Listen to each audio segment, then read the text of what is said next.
Salut tout le monde, c'est Thomas, j'espère que vous allez bien. Aujourd'hui je filme cette vidéo, on est le 28 juin, on est en pleine canicule, donc on va faire une petite vidéo dans la piscine. Comme j'ai expliqué la semaine dernière, aujourd'hui on va parler de la sèche. On va faire une vidéo sèche complémentaire de la vidéo que j'ai faite il y a quelques mois, comment perdre le gras du ventre. Là, je me suis attardé sur les entraînements. Aujourd'hui, on va parler nutrition, mais pas que. Une perte de poids est souvent négligée, pas planifiée et on fait souvent n'importe quoi. Pour rappel, les règles d'or d'une bonne perte de poids sont que la sèche doit permettre de maintenir au maximum la masse musculaire, donc éviter la fonte musculaire. Deuxièmement, ne pas entraîner de fatigue, ne pas entraîner de carence et maintenir la performance. Par exemple, un boxeur. Un boxeur, s'il perd du poids, qu'après il arrive à moins bien boxer et il perd ses combats, c'est pas bon. Ben nous, c'est pareil. On n'est peut-être pas tous des boxeurs, mais il faut maintenir notre performance. Ici, on va parler des erreurs à éviter. Des erreurs trop courantes, malheureusement, et fatales à votre sèche, que je vois encore trop souvent. Trop de personnes font ces erreurs. Putain, c'est des bases, les mecs. Putain, c'est des bases.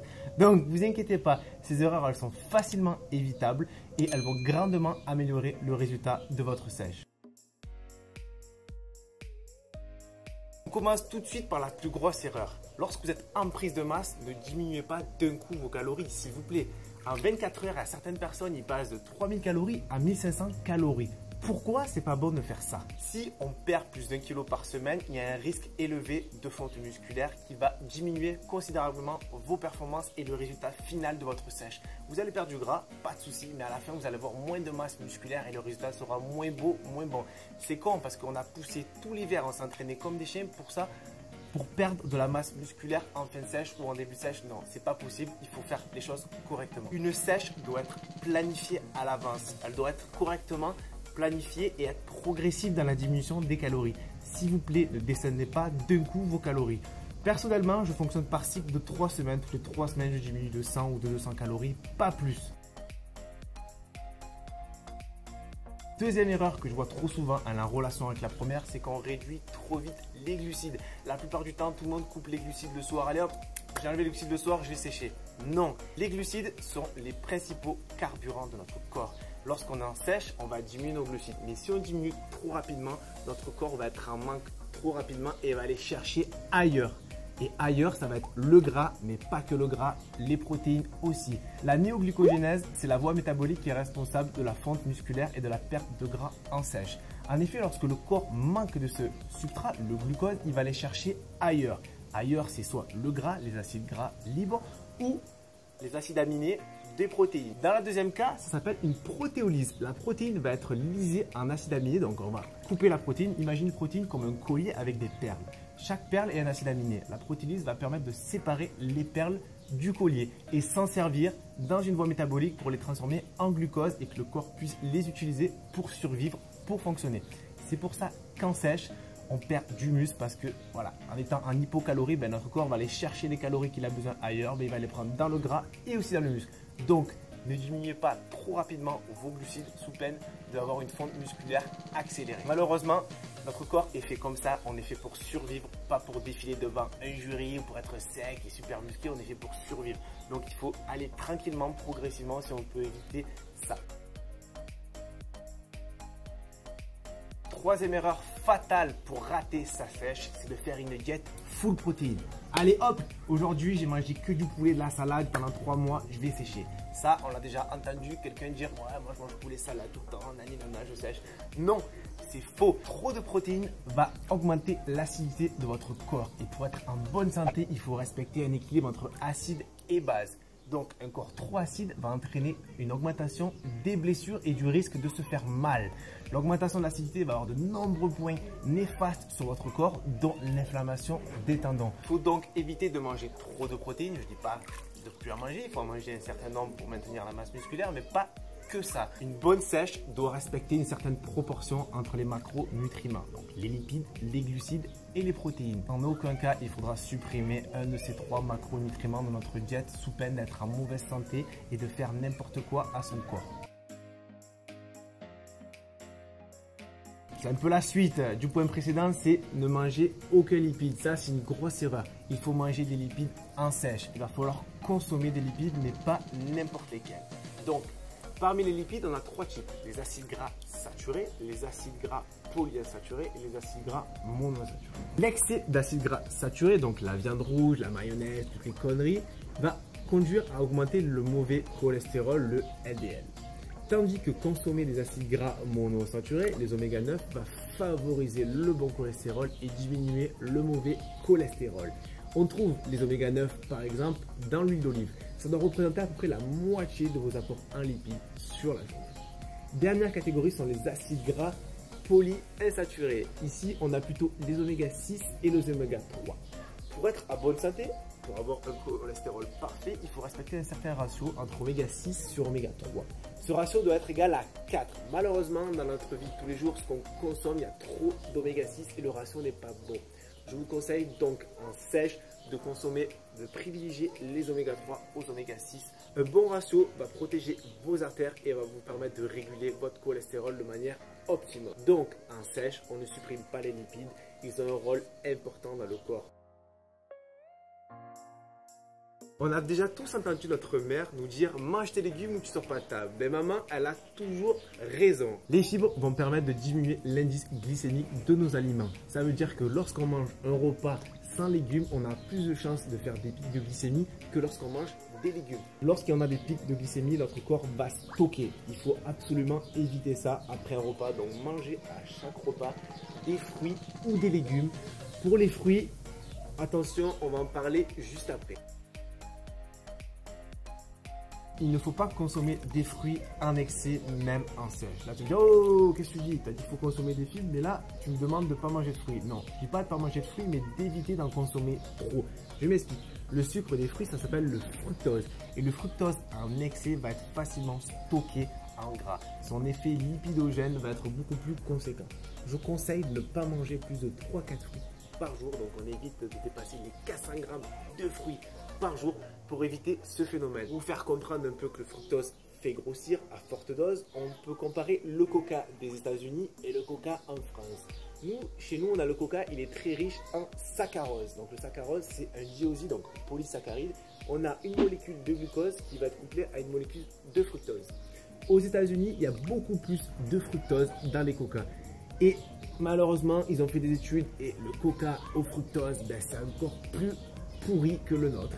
Ça fait énormément grossir, donc s'il vous plaît, évitez de manger trop de fruits. On en mange 3 ou 4 par jour, bien répartis sur la journée, mais commencez pas à m'envoyer 10 oranges par jour et tutti quanti juste pour éviter de grossir. C'est une connerie de manger trop de fruits, faites attention, c'est une erreur courante et pas beaucoup de personnes le savent. Donc maintenant, vous êtes prévenus.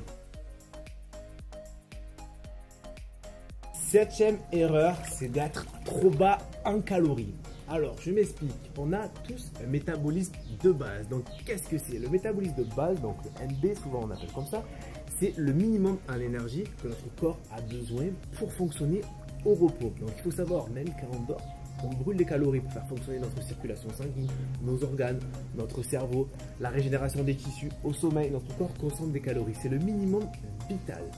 Donc, lorsque vous prenez une sèche sur internet non personnalisée qui n'est pas adaptée à votre cas, il se peut que la sèche soit trop basse en calories et être en dessous de votre métabolisme de base. Et c'est très dangereux pour votre santé. Si votre corps est en dessous de ça, il va galérer, il va demander trop d'énergie et ça va pas être bien. J'ai une amie qui a fait une compétition en mode naturel, elle a descendu trop bas en calories, après la compétition, elle a déréglé son métabolisme. Pourquoi? Parce qu'elle est descendue trop bas, son corps n'en pouvait plus, derrière elle a repris des kilos, son corps était totalement déréglé. Pour le calculer, c'est facile, vous allez sur n'importe quel site, vous tapez métabolisme de base, vous rentrez votre âge, votre poids et vous allez voir votre taux calorique de base. C'est un bon indice pour voir si les pseudo-coachs sur internet vous font de bonnes diètes ou si c'est une diète qu'ils ont chopé sur internet qui n'est pas du tout personnalisée. Si vous voyez que vous êtes en dessous de votre métabolisme de base, c'est que le mec en face de vous, il n'a aucune connaissance en nutrition et qu'il va vous arnaquer. Contrairement à ce qu'on pense, lorsqu'on ne boit pas beaucoup d'eau, notre corps va faire des stocks d'eau sous-cutanée. Il faut boire régulièrement pour éliminer cette eau sous la peau. Le corps, lorsqu'il en manque, il fait des réserves. Il dit, oh putain, j'ai pas bu de quelques temps, il faut que je fasse des réserves d'eau parce que notre corps, pour rappel, est constitué à plus de 70% d'eau, donc il a besoin d'eau pour fonctionner. Donc si on le prive d'eau, il va dire, oh là je suis privé d'eau, je vais faire des stocks, comme ça la prochaine fois, je serai là. Or, lorsqu'on amène régulièrement de l'eau, le corps va dire c'est bon, j'ai ce qu'il faut pour fonctionner, on me l'amène souvent, allez, je jette les réserves. Et c'est exactement ça. Il faut boire régulièrement pour éliminer cette couche d'eau qu'on a sous la peau et qui va rendre votre sèche beaucoup plus importante, beaucoup plus belle. Vous allez bonifier le résultat final. Donc, hydratez-vous bien. Et encore plus maintenant, hein, c'est la canicule, hein, il ne faut pas déconner avec ça. On s'hydrate, il ne faut pas être en déshydratation. Par contre, ceux qui veulent jouer sur la déshydratation le jour de compétition pour prendre un peu plus de poids, c'est autre chose, bien entendu.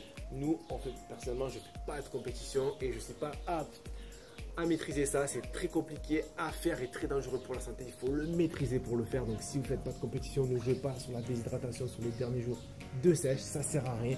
C'est juste pour être prêt le jour J. Nous, on veut sécher progressivement, régulièrement et avoir un résultat qui soit dans la durée. On ne va pas être beau un jour précis, on va être beau tout l'été, voire toute l'année. Donc, s'il vous plaît, ne jouez pas sur la déshydratation. Il faut vraiment s'y connaître pour éviter des problèmes de santé. Oui, parce que lorsqu'on a une déshydratation, qu'on n'a même pas assez d'eau, nos reins vont souffrir énormément. En plus, on mange pas mal de protéines, donc il faut éviter ça. Vraiment, les problèmes rénaux, ça peut arriver à n'importe qui. On peut être en bonne santé aujourd'hui et demain avoir des problèmes. Donc, évitez de faire ces conneries. Vous n'êtes pas des compétiteurs, vous n'êtes pas des acteurs, vous n'allez pas gagner des 100 et des 1000. Donc, ne jouez pas sur la déshydratation, s'il vous plaît. L'erreur suivante concerne l'entraînement. Il ne faut pas faire trop de cardio. On voit souvent des personnes dire ouais, allez, après chaque séance, je me fais 20-25 minutes de cardio tous les jours, ça va m'aider à sécher. Oui et non. Certes, ça va augmenter votre dépense calorique, etc. Mais trop de cardio va nuire à votre masse musculaire. Je m'explique. On a un facteur de transcription qui s'appelle mTOR et c'est le facteur essentiel dans la synthèse protéique. Et lorsqu'on fait trop de cardio, on va activer des voies d'inhibition de ce facteur de transcription. Donc, on va inhiber la synthèse protéique. De ce fait, si on inhibe ce petit truc, on va perdre de la masse musculaire. Trop de cardio conduit à une fonte musculaire. Vous pouvez faire du cardio, mais plutôt comme j'ai expliqué dans l'autre vidéo, pas de ce type et pas en faire trop souvent si on souhaite garder de belles masses musculaires. Une sèche ne doit pas être trop courte ni trop longue. Si la sèche est trop longue, on va stresser notre corps pendant trop de semaines, trop de mois et c'est pas bon. Donc notre corps va demander, va réclamer des calories qu'on ne lui apporte pas. Et si on le fait sur une période trop longue, par exemple une période je dirais supérieure à 3 mois, ça va être préjudiciable pour notre santé et notre masse musculaire. Une sèche trop longue expose à une fatigue chronique et un catabolisme musculaire important. Donc s'il vous plaît, gérez bien votre sèche, ne la faites pas durer trop longtemps non plus. Dernier point, ça, pas beaucoup de personnes en parlent, c'est cheater toutes les semaines. Moi, je suis contre. Pourquoi? Parce que lorsqu'on va cheater, donc on va manger n'importe quoi, on va avoir un repas qui est totalement différent de nos repas en sèche. Un repas, ça ne va pas forcément nous faire reprendre des kilos, normal, mais ce gros apport calorique qui est totalement différent de ce qu'on mange en sèche d'habitude, va mettre du temps à être digéré, à être équilibré par le corps. En règle générale, lorsqu'on fait un gros repas, on met environ 3 jours à l'équilibrer. Donc ces 3 jours, on ne va pas perdre de poids parce que notre corps va aller chercher ailleurs pour équilibrer ce gros apport. Or, sur plusieurs mois, plusieurs semaines, si on nique à chaque fois 3 jours par semaine, vous vous rendez bien compte qu'à la fin, on aura perdu pas mal de jours. Donc évitez de cheater toutes les semaines, faites plutôt les 3 semaines un rebond glucidique pour faire du bien mentalement et pour un peu relancer le métabolisme. Ça c'est un peu une excuse pour manger n'importe quoi, hein.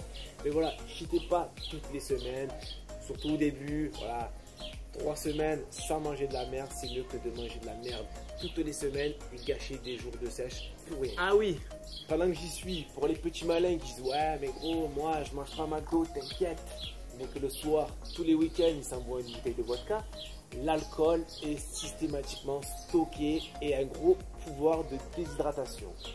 1 gramme d'alcool, c'est 7 kcal. Un glucide, c'est 4 kcal, comme les protéines et les lipides, 9 kcal.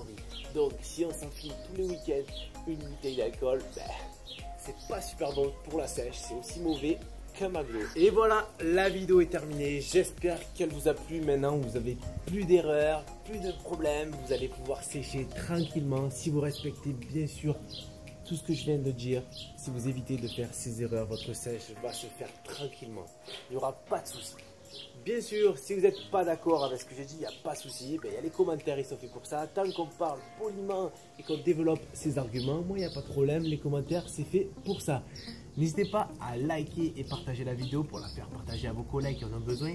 J'ai eu pas mal de demandes de cette vidéo. J'espère qu'elle vous a plu au maximum. Moi, écoutez, il fait encore 40 degrés. Je vais me faire un petit déj tranquillement et on se retrouve très vite pour la prochaine vidéo. Bye bye.